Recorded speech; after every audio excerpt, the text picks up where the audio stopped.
physiology is affected by the pill. Whereas in a machine, the machine's still determining everything. In a pill, like it's you. Okay, with certain substances, it's not really a fear towards the drug itself, right? But with like, I guess what you would call hard drugs, it's more of what you're afraid that might happen, how it might affect your mental state. But people don't really think about that when they're drinking, because that definitely affects your mental and physical state very much. Especially if it's the rural Americans, they'll start shooting at things. They'll be like, what's that in the bushes? Pow, pow, pow, pow, pow. And it was another dude on mushrooms who's now dead. Like, welcome back to Coming In Without Context. I'm Dylan Yang, and here with me is Jennifer. Jennifer, say hello. Hello. We got Hope waiting in the wings. She has earmuffs on. Can't hear us. Wait, earmuffs? Are earmuffs the winter thing? Yeah. No. Wait. What's the? You're thinking of what are those called? Yes, They look like headphone things, right? Yeah.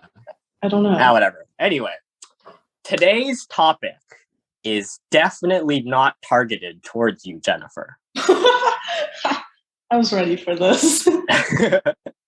I want to talk about drugs. Okay? What does it have to do with me? I said it's not targeted. Oh, okay. Anyway, so starting off, Jennifer, what's your relationship with drugs? My relationship with drugs. Okay. That depends on how you define drugs. Perfect. Okay, so if you just Google drug, okay, Google defines it as a medicine or other substance which has a physiological effect when ingested or otherwise introduced into the body. But then if you click down a little and you click on the U.S. Food and Drug Administration page, they define a drug as, a few things, but I'll just read the two highlighted ones that make the most sense. It's either a substance intended for use in the diagnosis, cure, mitigation, treatment, or prevention of a disease, or it's a substance other than food intended to affect the structure or any function of the body. Intended to affect. Interesting. Yeah. So I'm not on any meds. We can cross out the first definition. The second definition, I think I have quite a friendly relationship with drugs is what I'm going to say. When it comes to the second definition. Okay, well, I'm not gonna interrogate you. But do you care to mention your history? Or no, not history. Sorry. That sounds really incriminating. Have you used any drugs recreationally? And if so, which drugs? You don't have to say like how much or whatever. Not an interrogation, I see. Okay, I guess by Google's definition of drugs, am I even allowed to say these things? Are they gonna come to my house and grab me? I can audio blur it out in the podcast. What? How do we talk about them if you just No, because then it'll be funny. You'll be like I've done, and then it'll be like blank, and also I've done blank. Okay. So blank. I don't know what they call in the US. Balloons? Maybe laughing gas. Interesting. Wow. Okay. I was not expecting that answer. It's not as popular in the US, but it's quite popular in China. Oh. And I think it's quite popular in England too. Really? Wow. Yeah. I mean, in the US, they only use it at dentists for children. Yeah, but it's pretty fun. I think that might be it. Okay. You're disappointed. No. This is just for the record. Haha, I've got you on recording, Jennifer. Ha, you're screwed now. Okay, so screwed myself. My turn. I will share. I have also ingested blank. I've never smoked, but I've done blank with friends. And I have done blank, which was a great time. Highly recommend. Blank. Yeah, it was at Dickinson too. It was the first year. It was great, Jennifer. It wasn't a full dose. It was half a dose, but it was great. It was a great time. Good. And I didn't hallucinate or anything. It was just like the Oh, world was more in focus. Like everything was just so much more interesting. everything is sharp. Yeah. Yeah, so that's all me. You forgot, you could have mentioned, so tobacco. Yeah, I was gonna say that. Alcohol is sort of a drug. Is alcohol a food? It's a food. Well, alcohol causes physiological effects to your body, but it's a food. Yeah. And also coffee would fall into that category with alcohol, I'd say. Those are, the common socially acceptable form drugs. Yeah. So anyway, I guess my next question for you, in your opinion, why do you feel like there's a divide between certain drugs that we've mentioned and then, like, for example, coffee or alcohol in society? Like why are drugs stigmatized? Well, I always thought if something could be addictive, I consider it a drug. That's why I didn't consider marijuana a drug. Yeah, I think that was pretty much the line for me.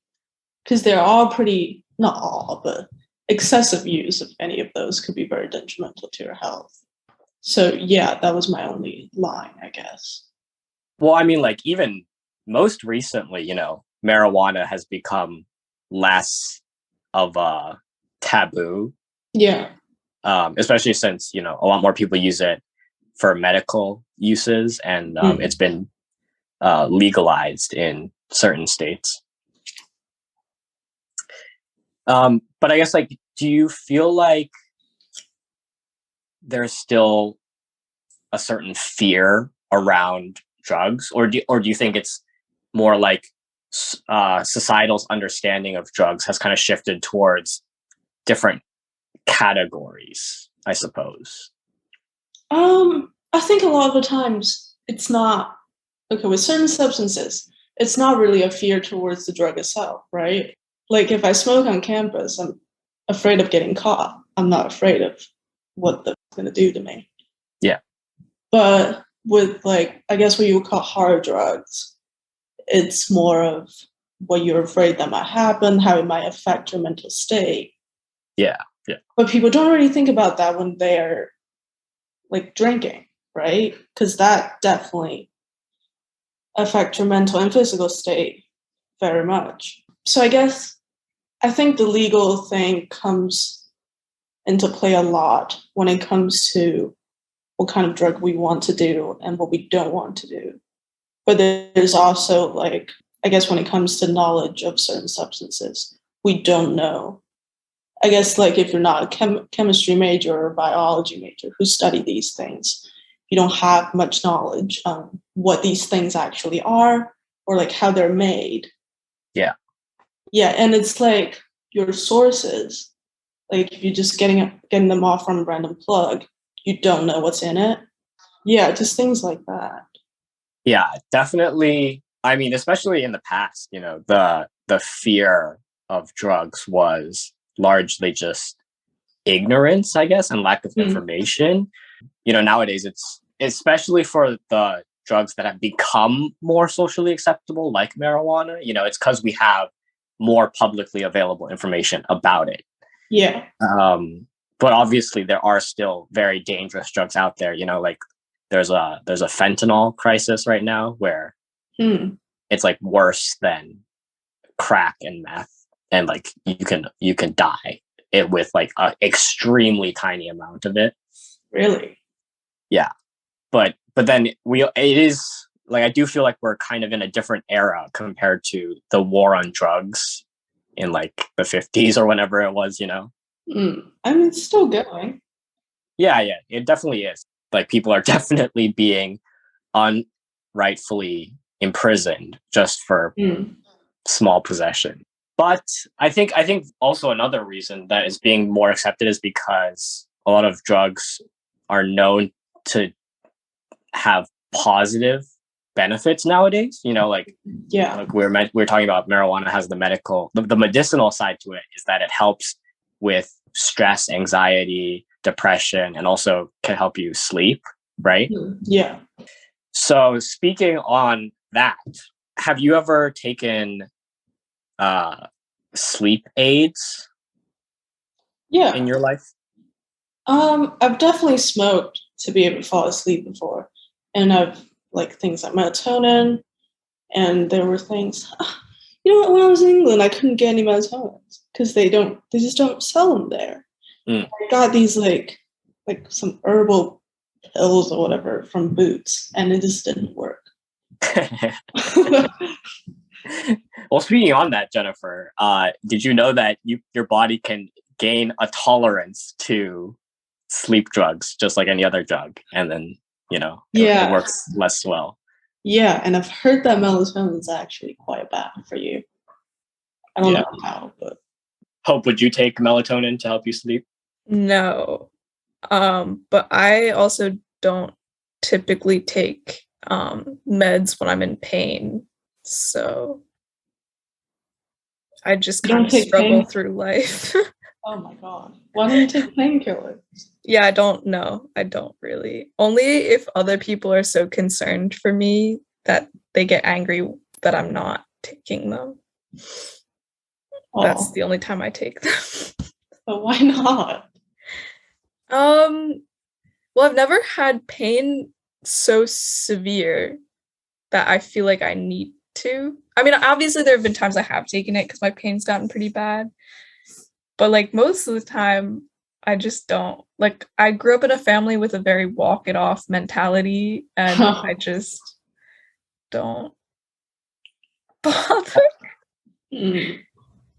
I think part of it is also that you struggle with pills, like taking pills. I can't swallow them, but I really would not say that's the cause of why I don't take them. I can use that as an excuse, but that's not really why. Hope, could you describe your relationship with drugs in your life? I don't really partake that much. The first drug I ever did was mushrooms, which I don't know, it's not like a drug because it's kind of natural. Did y'all do it together? Yeah. Yes. I was withholding that information until Hope came. And then I had a few. I hope the FBI doesn't listen to this podcast or something. Right? I was saying that. A fist fine. But I've only eaten apples 4 times. Nothing crazy. The one of them was on the plane ride to Jordan, which I don't know why I did that. Oh, yeah, I knew about that. Yeah, I don't know. I don't have. If we're talking about medical drugs, drugs that doctors prescribe, if it's prescribed, I take it. But like I said, I don't really take painkillers or anything. Mostly because I'm I think throughout my life, I've been afraid of addiction. And I've always been painfully aware of opioid addiction and other addictions. My parents are alcoholics, and I had an aunt who used to always try and call to try and get drugs off of us because doctors stopped prescribing her drugs because she was constantly hurting herself even to try and get painkillers and things like that. And so I had a cousin who used to be addicted to heroin, and she robbed our house. I'm very aware of various addictions. And so even one time, I think when I was a kid, I think my stomach hurt or something. So my dad gave me, I don't even know what, but it was some sort of kid's stomach relieving thing. And then I was oh, that felt great. So the next night my stomach didn't hurt and I asked for it again. And then I realized after I did that, that was bad. And so then from then on, I was I'm never taking drugs again. I'm not taking painkillers, nothing. I was probably 7 years old, but I was I can't. He was okay, I'll give it to you, but you should only use these things if you really need them. I was shit, why am I doing this? Wow. Yeah. I have to say, I do think like a big reason why I don't do any super addictive drugs is because I know I have a really addictive, I think, personality. Mm. Like I get addicted to things really easily. And I know if I do them and if I had fun with them, it would go down a bad route. Well, then, speaking of really good feeling things, have either of you read Aldous Huxley's Brave New World? Yes. Yes. And I read, he wrote this book on psychedelics. What's it called? I read it. I can't remember. Happy Pill for All. Yeah, so the key drug in the novel is called soma, right? Mm. And he wrote this in 1932. Soma is a drug that numbs any sort of discomfort from anxiety to stress to general uneasiness. And in the novel, the characters and society as a whole use it as sort of a panacea, like it cures everything and anything. Like if you feel any type of bad emotion, you take Soma. Oh, and also, fun fact, the police in Brave New World use Soma vapor as like a crowd calming thing, sort of like pepper spray, but like it calms them down, you know? So if our society had a large quantity of soma and like, you know, your friends were taking it and like celebrities were taking it and became more mainstream, would either of you want to try soma? Like if I have some right here on my table, it's within arm's reach. Would you guys like to try some free sample? Yeah. I'll try some. I wouldn't take it like regularly. For me, it's hard to know if I would or wouldn't. Like I don't know if I would. Just because I don't take painkillers and stuff, so I feel like my aptitude would be towards not taking it, but I might, like I don't know, it depend on like who I was with because I'm also, if other people are doing things, I'm way more likely to do them. Mm. Well, then I guess like adding on to that, how much does knowing that there are side effects or negative consequences affect your decision to indulge in drugs? So like, for example, Jennifer mentioned that she knows she has an addictive personality and that she could theoretically get easily addicted, right, to harder substances. But then like on the other hand, there are more common side effects like just an upset stomach or back pain, I think is one of them, or, you know, trouble sleeping. Like how does knowing those side effects change your willingness to participate? I think if it's just I would care about if it's easily, like if I can be easily addicted. That's the one thing I care about. But other than that, I would say mild physical discomfort wouldn't really discourage. I get easily discouraged by side effects of things. So if they're like soma, they were like, oh, this could happen, it'd just make it even more less likely that I would take it. I already am so unhealthy that I just don't want to f myself more if I can avoid it. What if there were a drug that had no side effects, okay?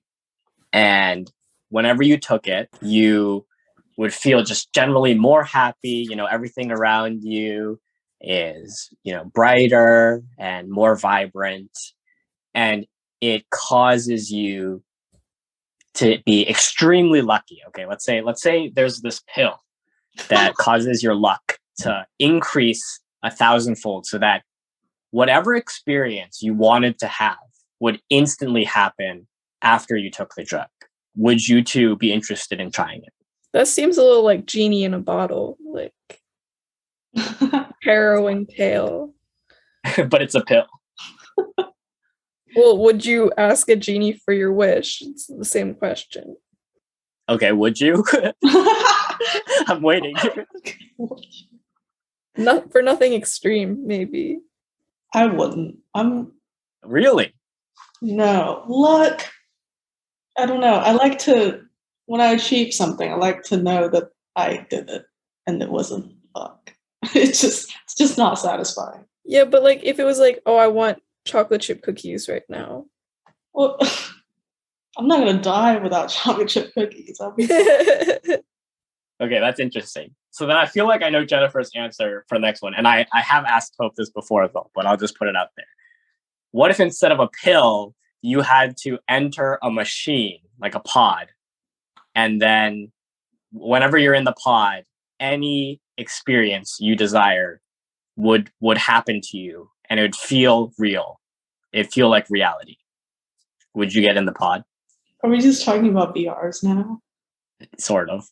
Mm. Jennifer, would you get into the pod? Oh, no. Why not? I mean, well, I would do it if it's like a VR game or something, if it's fun.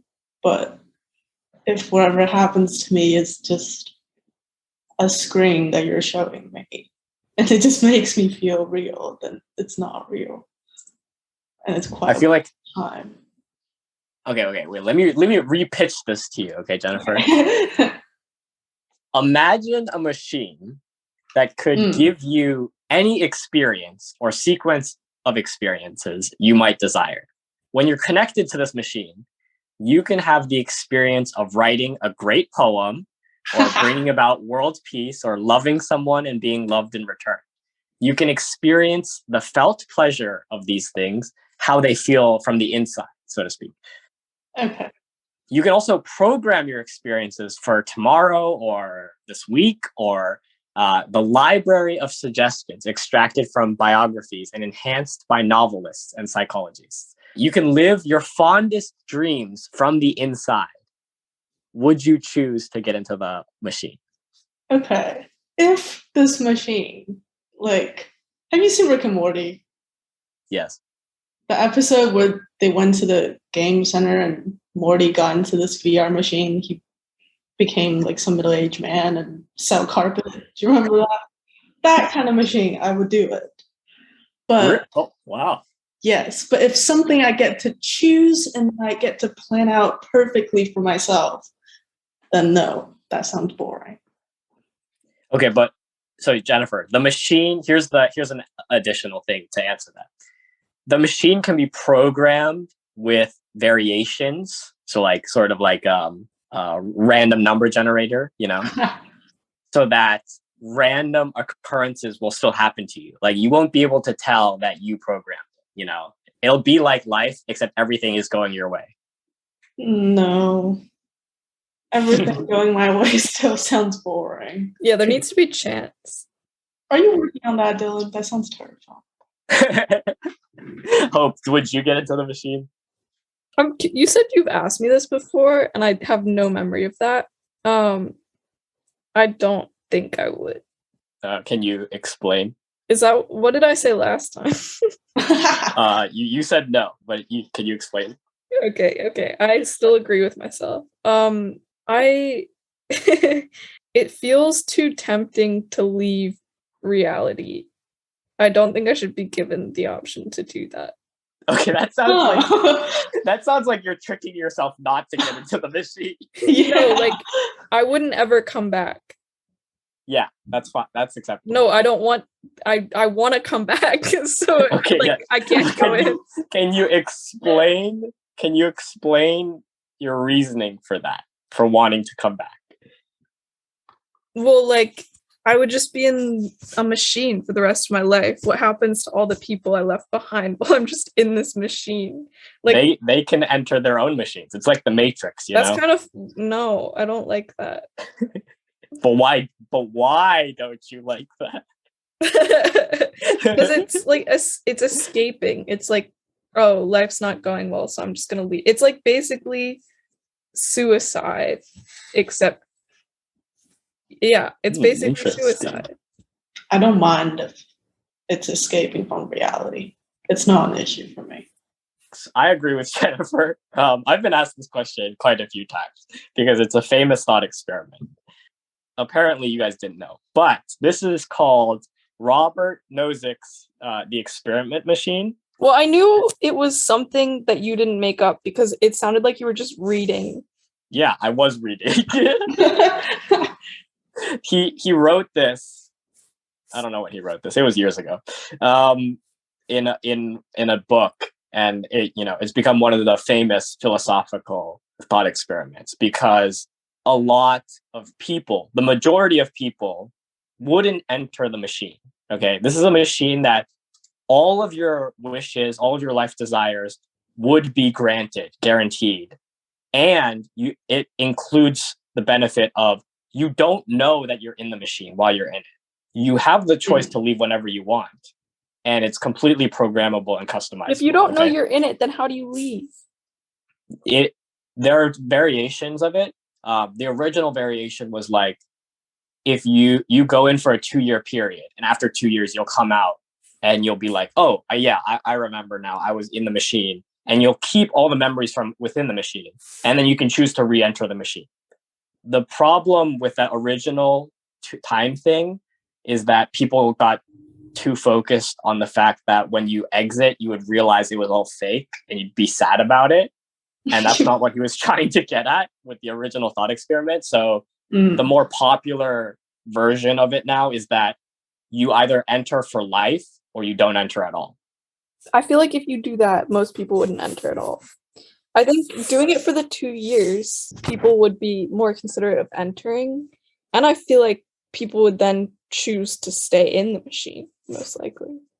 Yeah, so the majority of people, when asked this question, would not enter the machine. And the often cited reasoning had to do with the fact that it wasn't real, like it wasn't our reality. And I think that's really interesting because for all intents and purposes, when you enter the machine and you're experiencing whatever's happening in there, it is real to you, you know? Yeah.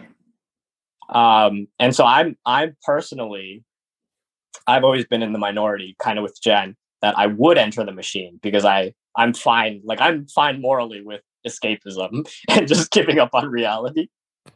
Yeah, I mean that's not my reasoning. I still wouldn't enter it because I don't want everything going my way.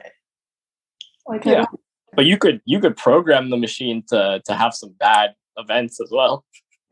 It's still fake. See, I caught you. No, but like that's the thing. Like it's just anything that happens is programmed to happen, and in that way, it's denying yourself any sort of free will to make your own choices. Like the only choice you made in that instance was entering the machine, and from there on out, nothing is because of you. But can you not make decisions in the machine? I just assumed you could. Yeah, you can. Yeah, but it's all determined by the machine what those decisions could be. But you don't know what they could be, right? You don't know the options. It's just like real life. Yeah, get him, Jen, get him. No, but real life, you're interacting with real people, and you're molded by things that are happening around you that aren't predetermined by a false environment. Well, our reality might not even be real. Yeah, well, if I'm in the machine, let me out, like, please.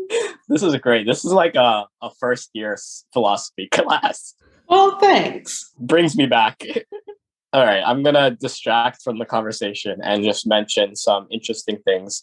So this is from the Internet Encyclopedia of Philosophy that I've pulled this information. So, like I said, there are variations on the experiment machine thought experiment.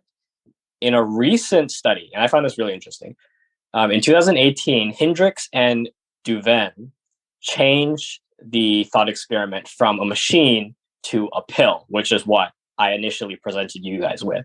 And they found that there's an increase of pro-pleasure judgments from 29% to 53%. In other words, more people would agree to the scenario if it was a pill rather than entering a machine. Well, because it seems more short term if it's a pill. Yeah. And it's more like your body is physically adjusting to it instead of being shoved in something. And like a pill affects your body. Like your physiology is affected by the pill. Whereas in a machine, like the machine's still determining everything. In a pill, like it's you. Like if like how I was saying before, where the machine, you don't really have free will because the machine's determining what options you're presented with and what's happening to you. With a pill, that's something internal. Like that's everything that's happening to you mentally is like something you're causing. Okay, I have one more question and then I will end with a thought that you two can respond to. So my final question is, would you take a drug if it gave you superpowers? What? No. Okay, I have a few questions to go off of this. How often do you have to take the drug? Like, do you have to take the drug to maintain the powers? How many side effects are there of the drug? What does it do to you physically? Like, She's considering it. Okay, so you take the drug and it gives you superpowers for 3 months, and there are only very minor side effects, as in most people will not experience side effects, but some people might experience like slight difficulty sleeping or something not, not that serious. okay, you have to take it 3 months and then you have to retake it to continue? Yeah. What One happens dose. if you don't retake it? You're fine. You're just normal again. That doesn't seem like that's how it would work. Like, You asked me for conditions and then you just declined the conditions. no, You because didn't decline the drug. like imagine 3 months you can fly and then all of a sudden you can't fly because you didn't take the drug again. Like that doesn't. Yeah, that's how that works. No. Your hypothesis does not make sense. Just answer the question. The hypothetical, not Make hypothesis. up your own rules. Your hypothetical, I don't agree with. It's bunk. I'm not taking the pill because you're lying to me. You're trying to trick me. All right, fine. We will move on to my final thing. So once someone said to me, if all the world's leaders just got in a room together and took mushrooms, world peace would be easy to achieve. What are your thoughts on this comment? I disagree. Yeah, I too. Too many people would look in the mirror and start freaking out. They'd be like, what's that scary monster looking at me? And then especially if it's the rural Americans, they'll start shooting at things. Be like, what's that in the bushes? Pow, pow, pow, pow, pow. And it was another dude on mushrooms who's now dead. Like, oh my God. It would cause problems. Well, I mean, that's just not mushroom does. I know, I'm just kidding. Yeah, I know. I meant what Dylan said. Well, you can have bad trips on mushrooms, right? They're not all for good. sure. Right, Dylan, your last question was kind of dumb. But the other one's better. Well, that's all we had time for today. This has been Coming In Without Context. Jennifer, thank you for joining us. Do you have anything to plug? Nope, not on the podcast. Okay. Any last comments from either of you? Hope, Jennifer? You didn't ask me what I thought it was. Well, what do you think it was? Alternate realities. No, it was just drugs. Oh no! Well, This has happened every time. thanks for listening, and this will probably be the last episode for this season, this summer. Let's continue into the semester. All right, she has decided it is not the last episode. See you guys next week then.